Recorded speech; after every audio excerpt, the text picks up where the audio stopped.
Sarap-sarap mo. Lagyan pa natin ng paminta. Lumpiang tauge. Yeah. Lumpiang tauge. Dagdagan natin ng paminta. Sa paminta. Para mas malas. Ayan, bango-bango. Pag bumili kayo guys ng paminta sa grocery para siguradong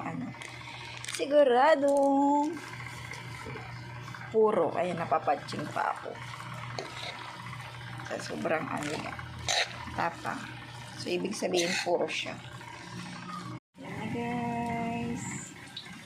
Prito-prito muna tayo. Prito natin.